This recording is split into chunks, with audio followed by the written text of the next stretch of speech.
Est-ce que les anges existent? Sincèrement, je ne sais pas, mais je me pose la question de savoir si ce ne sont pas des anges, ce sont des êtres lumineux, positifs, altruistes, empathes. Et j'ai grandi dans une famille où on était 9 enfants, c'était un peu compliqué, on était un peu livrés à nous-mêmes. Et moi, j'étais complètement livrée à moi-même. J'ai fait plein de choses, je suis partie très loin, enfin voilà. Et une fois, j'étais au Bénin, peut-être dans les 19-20 ans. J'étais sur la plage à Cotonou, et la plage est complètement vide. Les baignoires à l'époque ne se baignent pas trop et le ciel était un peu brumeux, il n'y avait que c'était une grande plage, et sur cette grande immense plage, il devait y avoir 2, 3 pêcheurs vraiment très loin. Et du coup, moi j'arrive à la plage et il y avait des gros rochers qui étaient amoncelés les uns auprès des autres, et qui formait comme un chemin, comme une jetée pour aller jusqu'au bout de la mer. Et alors moi, je me dis, tiens, mon projet du truc, je me dis, je vais enlever mes chaussures et je vais marcher sur chaque rocher, tac, tranquillement, pour arriver jusqu'au bout de la jetée et mettre peut-être mes pieds dans l'eau. En tout cas, aller jusqu'au bout de la mer. La météo n'était pas très favorable de souvenir. Donc je mets en exécution mon projet, j'enlève mes chaussures, je commence à marcher sur les rochers. Et du coup, c'est vraiment des gros rochers.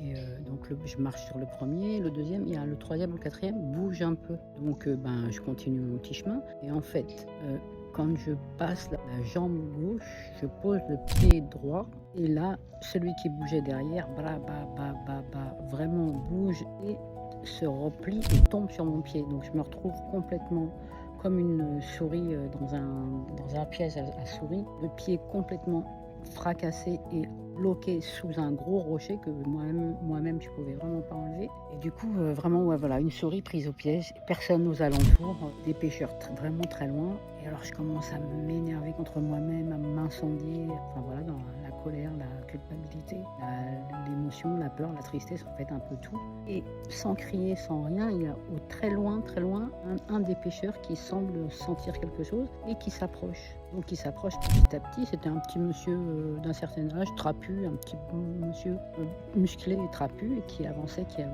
Et donc vraiment, là, vu le contexte, il aurait pu faire ce qu'il voulait et jeter mon corps à la mer et on n'en parlait plus. Donc il s'approche, il regarde la situation, il pousse le rocher. Mon pied était complètement de travers, fracassé, sanguinolent, cassé, et vraiment saigné. Enfin voilà, il était non seulement écrasé, mais en plus déchiqueté. Alors, ce brave homme, après avoir poussé le rocher, il me prend à califourchon, vous savez, sur son dos, pour pas que mon pied sanguinolent touche le sable. Donc il m'a porté sur son dos pour traverser tout le sable. Au bout du sable, il y avait sa mobilette. Il m'a mis sur sa mobilette. Il n'a pas dit un mot. Brom. Il m'emmène à travers Cotonou.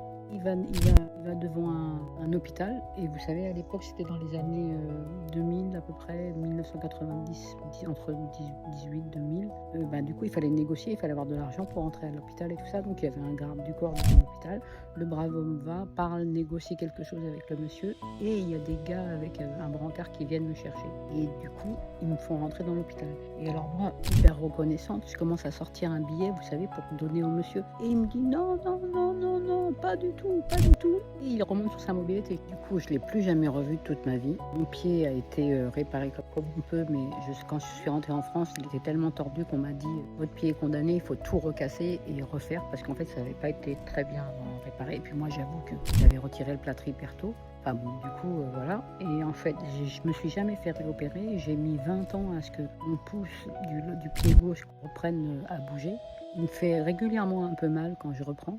Et à chaque fois que j'ai mal, je pense à ce brave homme. Je transforme cette douleur en gratitude, parce que j'ai rencontré, je crois, un ange. Je crois que j'ai rencontré un ange. Il n'avait pas ses ailes, ou alors on ne les voyait pas. Mais c'était vraiment un être lumineux et un ange, comme on en voit très rarement dans notre vie. Et jusqu'à aujourd'hui, j'ai une profonde gratitude pour cet homme.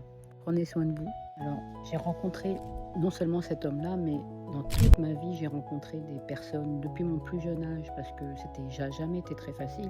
Et je suis sortie très souvent de la voie pour faire des vertes et des pas mûres. Et j'ai toujours rencontré des gens qui me disaient les choses, ou qui me montraient les choses, même si éberluée que j'étais, ça rentrait pas. Mais en fait, c'est comme s'ils plantaient une graine dans mon esprit, et que cette graine, au fur et à mesure, prenait place, germait et me donnait la chose qui avait besoin de grandir en moi pour me faire évoluer dans le bon sens.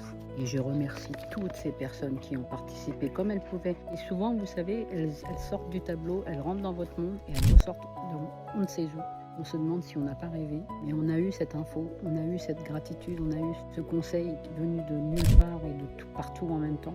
Et c'est en ça que je me demande vraiment si peut-être que les gens existent. Si c'est pas des anges, c'est vraiment des êtres juste qui peut-être veulent contribuer à leur niveau. Et aujourd'hui, de mon grand âge, j'aimerais pouvoir contribuer à mon tour en transmettant ces tips, en transmettant cette chose, en transmettant que la vie est belle et qu'on est entouré, on est guidé, on est accompagné par je ne sais quoi. On peut, chacun va l'appeler Dieu, Gaïa, l'univers, chacun va l'appeler à sa manière. Mais il y a quelque chose dans notre fort intérieur, dans notre cœur, qui fait qu'on peut toujours intuitivement suivre la bonne voie et celle qui va nous élever et nous sortir des bourrasques dans lesquelles on peut se trouver parfois. Il y a toujours du soleil après.